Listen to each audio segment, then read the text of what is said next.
welcome back to another episode of In the Kitchen with CCK. I am Coach Chef Kim. Thank you so much for joining me in my kitchen. So this one is for my busy moms, okay? Today is a day where I am marathon shooting. I've got to get ready for a live podcast taping tonight.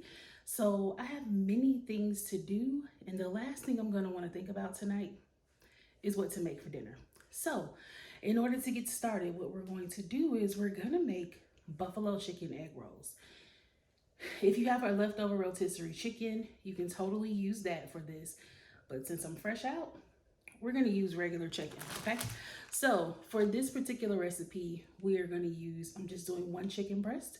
You can do two. Once we shred it up, it's going to stretch. So just think about the number of people who are in your family, and then that'll determine how many chicken breasts you need for this. Since my chicken breasts are pretty big, I'm just gonna go with one. So I'm gonna give you a list of all of our ingredients, and then we'll get started. So first I'm gonna start by just scoring my chicken.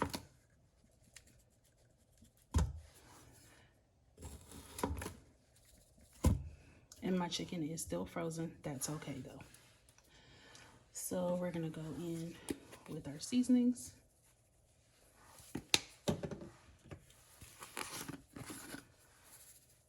It's okay if some of it gets inside of your crock pot.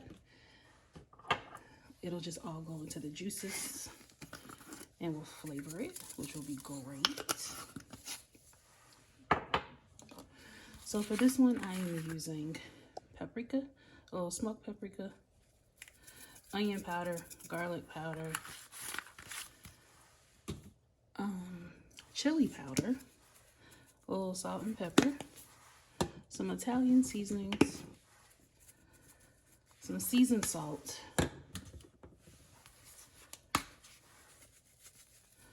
and if you want yours really spicy, then go ahead and give it a kick of a little Creole seasoning. I'm only gonna do just a little bit because my daughter doesn't really like really spicy foods. All right, so once we have all those together, I'm gonna add just a drizzle of olive oil to the top. Just a little bit like that. And now I'm gonna set this on the crock pot. While our chicken is cooking, I'm just popping in through my super crazy day. So this is what I want to tell you. As a working mom, there are some things that you have to do. There are certain responsibilities that we have that are never going away, right? And so as an entrepreneur, as a mother, as a blogger, as a friend, as a coach, as a mentor, I have all these different hats. I have all these different things I'm supposed to be doing for different people at different times. And in order to make my life easier, I put systems in place that make my life better. So even though I'm making 5 different recipes today because I'm shooting for a podcast tonight, and I will definitely give y'all details on when that podcast release, but I'm doing this for a friend.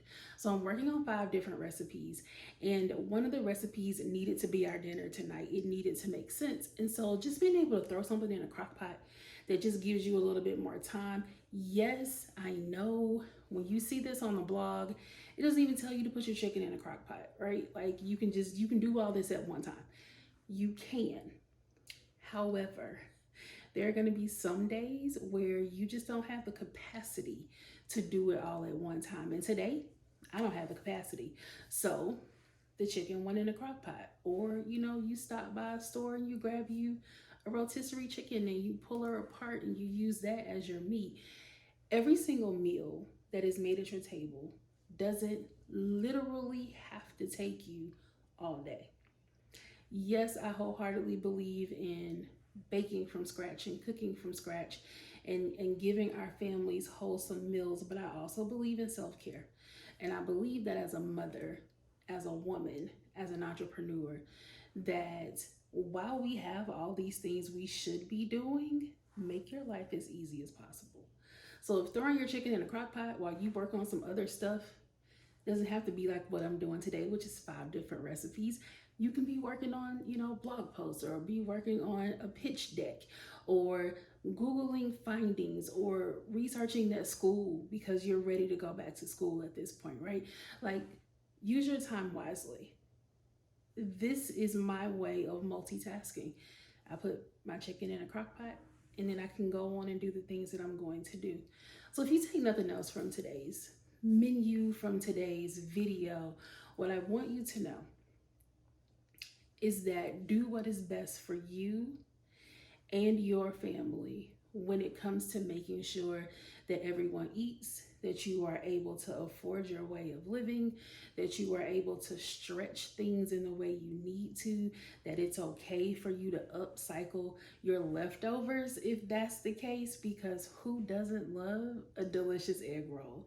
So why don't we hop back into this, and I'll talk to you guys. So for this part, I'm just going to add my buffalo sauce of choice. You can use any sauce that you want. You can also use a fork, or you can use some tongs in order to shred up your chicken. But for this particular recipe, I wanted to make sure I didn't have any really large chunks of chicken because it's a little more difficult to bite through those when you're making egg rolls. So I decided to use a glove, and this way I have more control over how big my pieces are going to be as they go into my egg roll. I can also control how much sauce is going on them. So because we did use chicken breasts, I'm using a moderate amount of sauce. If you would use chicken thighs for this, you probably wouldn't need as much sauce for it. But as we move on, you're just going to add your chicken to the center of your egg rolls. And actually, I'm going to move them a little bit off center for this because of the way we need to roll them. You can close your egg rolls with water. You do not have to use an egg wash. And this is something that I decided to do because I knew when I went on set that the person I was doing this for, her daughter has an egg allergy. So I tested it out with water. It has always worked for me whenever I make my egg rolls. The only tip that I have for you is to just make sure that as you roll them really tightly, you see how I'm going to leave it with his face down? You want to do that. And then also make sure you put them into the grease the same way, like in the same order that you roll them, to make sure there's no excess water just kind of hanging around and dripping, because it will pop you once you go into the grease. Okay, so make sure you roll up all your egg rolls really tight, warm your grease up, and get ready to go.